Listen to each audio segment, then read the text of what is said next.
أعوذ بالله من الشيطان الرجيم. بسم الله الرحمن الرحيم. الرحمن علم القرآن خلق الإنسان علمه البيان. الشمس والقمر بحسبان والنجم والشجر يسجدان والسماء رفعها ووضع الميزان ألا تطغوا في الميزان وأقيموا الوزن بالقسط ولا تخسروا الميزان. والأرض وضعها للأنام فيها فاكهة والنخل ذات الأكمام والحب ذو العصف والريحان فبأي آلاء ربكما تكذبان. خلق الإنسان من صلصال كالفخار وخلق الجان من مارج من نار فبأي آلاء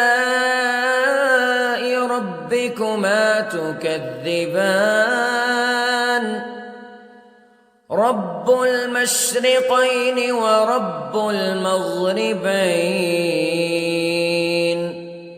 فبأي آلاء ربكما تكذبان.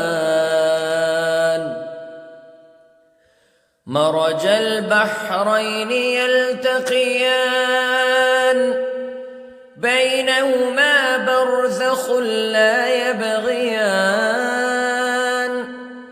فبأي آلاء ربكما تكذبان. يخرج منهما اللؤلؤ والمرجان فبأي آلاء ربكما تكذبان. وله الجوار المنشآت في البحر كالأعلام فبأي آلاء ربكما تكذبان. كل من عليها فان ويبقى وجه ربك ذو الجلال والإكرام فبأي آلاء ربكما تكذبان. يسأله من في السماوات والأرض كل يوم هو في شأن فبأي آلاء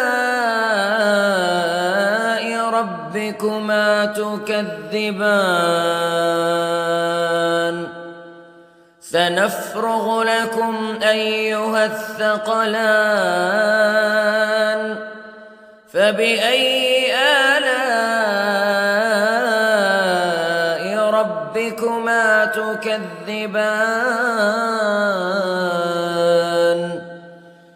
يا معشر الجن والإنس استطعتم أن تنفذوا من أقطار السماوات والأرض فانفذوا لا تنفذون إلا بسلطان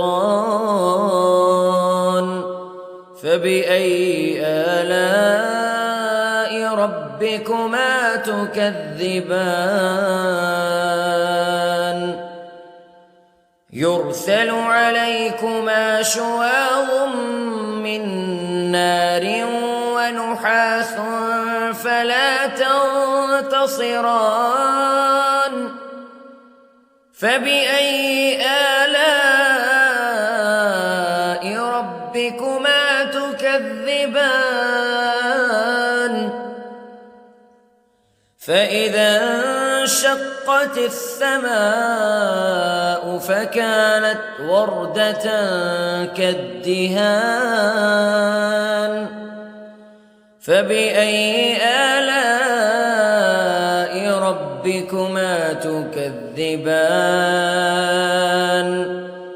فيومئذ لا يسأل عن ذنبه إنس ولا جان فبأي آلاء ربكما تكذبان يعرف المجرمون بسيماهم فيؤخذ بالنواصي والأقدام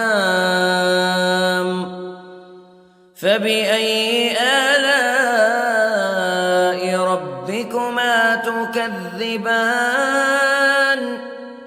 هذه جهنم التي يكذب بها المجرمون يطوفون بينها وبين حميم آن فبأي آلاء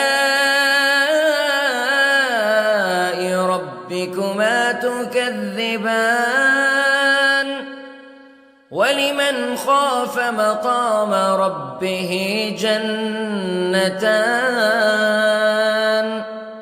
فبأي آلاء ربكما تكذبان ذواتا أفنان فبأي آلاء ربكما تكذبان فيهما عينان تجريان فبأي آلاء ربكما تكذبان فيهما من كل فاكهة زوجان فبأي آلاء ربكما تكذبان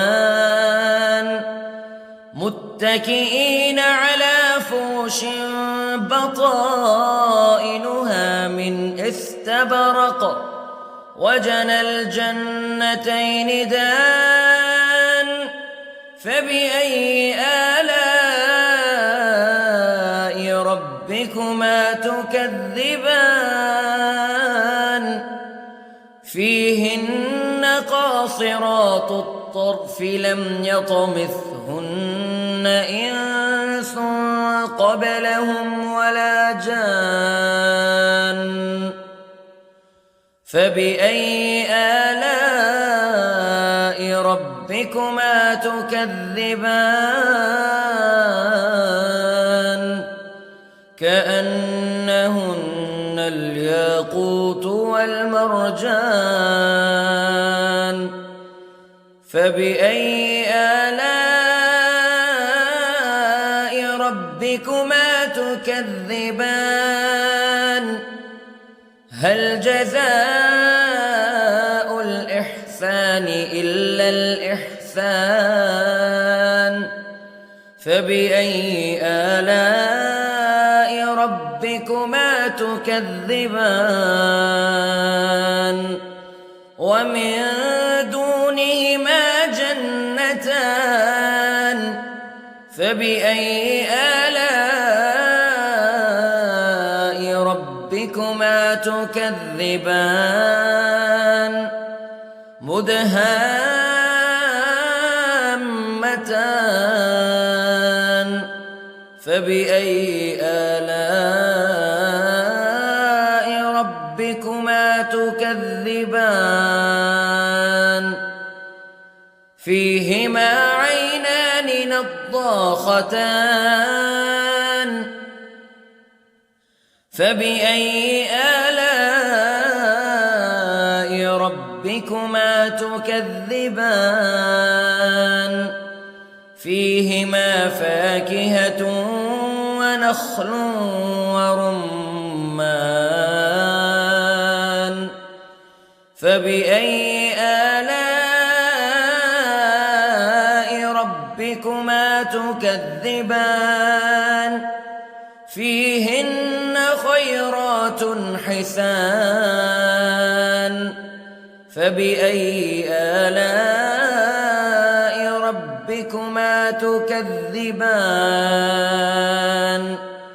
حور مقصورات في الخيام فبأي آلاء ربكما تكذبان لم يطمثهن إنس قبلهم ولا جان فبأي آلاء ربكما تكذبان متكئين على رفرف خضر وعبقري حسان فبأي آلاء ربكما تكذبان تبارك اسم ربك ذي الجلال والإكرام